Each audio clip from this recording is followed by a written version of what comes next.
Olá, bom dia. Meu nome é Luiz Carlos e hoje irei falar sobre a molécula da teobromina. Quando os espanhóis chegaram às Américas, eles notaram que os nativos daqui faziam uma bebida com a semente de cacau, uma bebida temperada com baunilha e pimenta, e era uma bebida quente. Com o passar do tempo, essa bebida se espalhou pelo mundo. E foi no ano de 1841 que o russo Alexandre Volkenzek isolou essa molécula e a distinguiu da cafeína. Aqui podemos notar a semelhança das duas moléculas, da cafeína e da teobromina. Podemos ver que elas são bem parecidas, mas a cafeína tem um carbono e dois hidrogênios a mais do que a teobromina. Os principais usos clínicos são como diurético, estimulante do sistema nervoso central, vasodilatador e afrodisíaco. Algumas informações da teobromina por exemplo, que ela é um alcaloide, é uma classe de substâncias orgânicas nitrogenadas com características básicas. Ela é da família das metilxantinas, da qual também fazem parte a teofilina e a cafeína, com temperatura de ebulição de 350 graus Celsius.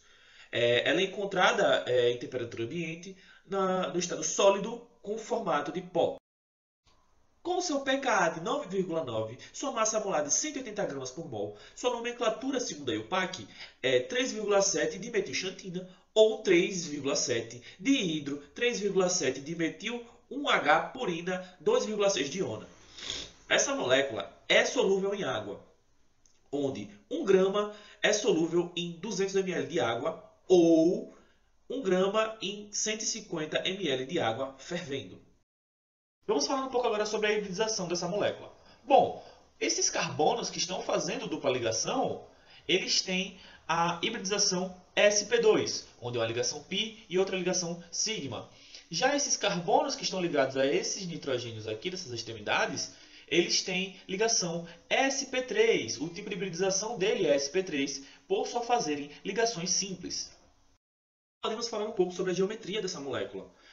Por exemplo, esses carbonos que fazem ligação sp3, eles têm sua geometria tetraédrica. Já esse carbono aqui, que está ligado, está com a dupla ligação com outro carbono, a sua geometria vai ser trigonoplana. Por quê? Porque ele está fazendo a dupla ligação e está com duas aqui. Então a geometria dele fica essa por causa dessa dupla ligação. Agora falaremos um pouco sobre as funções orgânicas dessa molécula. Vamos observar que nessa molécula temos alguns grupos funcionais.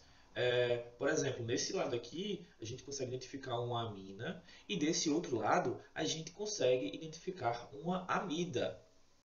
Podemos identificar que isso aqui é uma amida devido ao nitrogênio estar ligado a um carbono que faz dupla ligação com oxigênio. Bom, agora iremos falar um pouco sobre NOx e carga formal. O que seria o NOx? NOx é o número de oxidação. Vamos falar um pouco sobre o número de oxidação de cada átomo dessa molécula. Bom, como isso funciona? Funciona da seguinte maneira. Por exemplo, o N é um átomo muito eletronegativo. Então, o que acontece? Ele puxa essa densidade eletrônica para perto dele. Ou seja, se ele está ligado a um átomo que é menos eletronegativo que ele acaba puxando esse elétron da ligação para perto dele. Então, acaba tornando uma ligação parcialmente positiva no átomo menos eletronegativo e parcialmente negativa no átomo mais eletronegativo. Como é calculado esse número de NOx de cada átomo? É o seguinte, tem um número padrão de elétrons ao redor desse átomo. Então, se ele tiver mais elétrons do que o normal, ele vai ficar com NOx negativo, e se ele tiver com menos elétrons, ele vai ficar com NOx positivo. Como podemos ver aqui, nos nitrogênios, cada um nitrogênio faz 3 ligações, e todos os átomos que estão ligados a ele são menos eletronegativos que ele. Então, ele acaba puxando esses elétrons dessas ligações e vai ficar com o número de NOx menos 3. É o mesmo que ocorre no oxigênio, que faz 2 ligações com átomos menos eletronegativos que ele. Então, ele acaba puxando esses elétrons. Então, o seu número de NOx fica menos 2. Porque são 2 da ligação, são 1 em cada ligação, 4 de seus elétrons livres e mais 2 elétrons da ligação que é feita com o carbono.